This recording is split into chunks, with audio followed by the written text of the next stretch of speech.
Kryetari i Aleancës për Ardhmërinë e Kosovës, Ramush Haradinaj, ka reaguar shkurtimisht ndaj deklaratave të Fatmir Limajt, kryetarit të nismës social-demokrate, i cili ka thënë se ai dhe partia e tij e kanë përkrahur Haradinajin vazhdimisht, veçanërisht në vitin 2017 kur ai u bë kryeministër.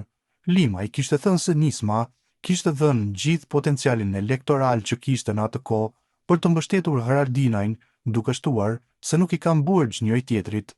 Me idhnim të shtëpisë, mos që gjuaj këshis, kishte thënë Limaj ndër të tjera, i cili pas zgjedhjeve u nda nga koalicioni parazgjedhor që kishte me AK-n dhe u vetofrua për bashkëpunime vetëvendosjen. Megjithatë, për Haradinajin kjo temë është e mbyllur. Për mua është e kaluar, nuk merrem më me këtë pjesë. Bashkëpunimet, zhvillimet, ato që janë thënë e bë janë e kaluar, nuk i kam më në agjend të ditësime e shkuar e kaluar, kaq, ka thënë Haradinaj. E në lidhje me këtë temë, në një prononcim për Bota Sot ka folur profesori universitar Enver Bytyshi. Ai thotë se Limaj ka deklaruar që është pro formimit të qeverisë. Nëse mbetet, deputetët e tij mirë po që e njëjta nuk po ndodh. Profesori kritikon Limajin për mosmbajtje të fjalës, edhe pse në pyetje është vendi i tij, pasi i njëjti po shikon ende interesat e tij personale. Fatmir Limaj shkoi ka ata që ka në dorë formimin e qeverisë, ka vetëvendosja. Prej se përfunduan zgjedhjet e nëntëshkurtit, pra prej asaj kohe deri më sot, Fatmir Limaj ka deklaruar se nëse formimi i qeverisë Kurti 3 mbetet për deputetët e tij, ai do ta votojë atë. Por Fatmir Limaj për të 23-ën herë nuk i dha ato 3 vota të nismës për zgjedhjen e kryetarit të parlamentit, ndërkohë ne shqiptarët themin se shquhemi për bese për mbajtjen e fjalës. Ne, sidomos në politikë, jemi bërë rrëncat, më të mëdhenj nëse krahasohemi me politikanët e çdo vendi tjetër.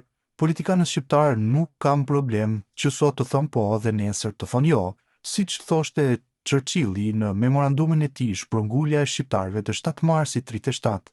Politikanët shqiptar nuk mund t'i blesh me pak para, jepu diçka mosër shumë tise të tjerë dhe luajnë brenda orës nga fjala. Janë këta politikanë të cilët betohen në publik, sidomos në fushata elektorale, se mbaj fjalën. Pra Fatmir Limaj po dëshmon edhe kësaj radhe se nuk ka problem formimin e qeverisë dhe institucionet në Kosovë, ka problem akomodimin e tij personal në këto institucione, e kur dëgjon në ekrane televizive të shkon mendja se patriot më të madh se ai nuk ka. Në fakt po, ai duket të jetë patriot interesave të tij personale. Logjikisht Ramush Haradinaj duhet që të revoltohej me qëndrimet e Fatmir Limajt, sepse AK-ja e pranoi në koalicion dhe me drejt dite veta Fatmiri ja mori gati gjysmën e deputetëve Ramushit, e la pa grup parlamentar. Pra, sa plotsoi oreksin e tij politik zgjedhor, Fatmir shkoi ka ata që kanë në dorë formimin e qeverisë, ka vetëvendosja. Në emër të interesit të Kosovës të ai, po e bëj këtë, por për interes të Kosovës është gjithçka që plotson interesin personal të krijuar të nismës. Ndryshe, do ta kishte votuar Albulena Haxhiun si kryeparlamentare, u shpreh profesori. Me sa shoh, kreu i AK-s nuk dëshiron të përplaset me kreun e nismës. Duke vazhduar bisedën, profesori përqendrohet tek deklaratat e Haradinajit. Ai thotë se Haradinaj nuk dëshiron të përplaset me Limajin, mirë po që nuk e ka harruar tradhtinë e tij. Gjithashtu profesori pret që Limaj në fund të ditës të jetë pro formimit të institucioneve të Kosovës dhe të mos bëjë lëvizje të gabuara. Nejse, tani të kthehemi tek deklarata e zotit Haradinaj në adresë të zotit Limaj. Ramushi duket se i është mirënjohës Fatmirit për mbështetjen që ky i ka dhënë atij për të bërë kryeministër i Kosovës para disa vitesh. Me sa shoh, kreu i AK-s nuk dëshiron të përplaset me kreun e nismës. Arsyen e dinë vetëm ata të dy, por nuk besoj se zoti Haradinaj është kaq tolerant në kushte normale.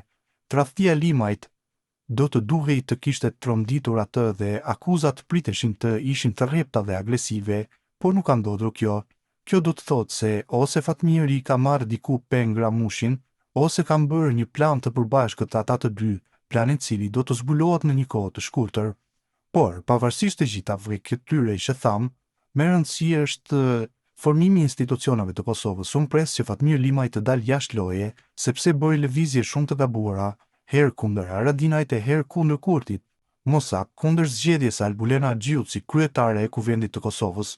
Kam një parandjenjë se me ndërhyrjen e CDU-së gjermane, Abdi Xhiku dhe Lidhja Demokratike e Kosovës do të reflektojnë dhe do ta pranojnë ofertën e kryeministrit Albin Kurti për të krijuar sërish një qeveri të përbashkët. Në këtë rast, Limaj do të dilte automatikisht jashtë loje dhe në këtë moment qytetarët dhe publiku do ta shohin se sa patriot është ai, se si do të sillet ndaj Kurtit Abdixhikut dhe atyre që ja prishin planet për përfitime personale përmes pushtetit, shpjegoi në detaje profesori. Limaj ka shpreh dëshirën e tij të bëhet pjesë e qeverisë së vetvendosjes.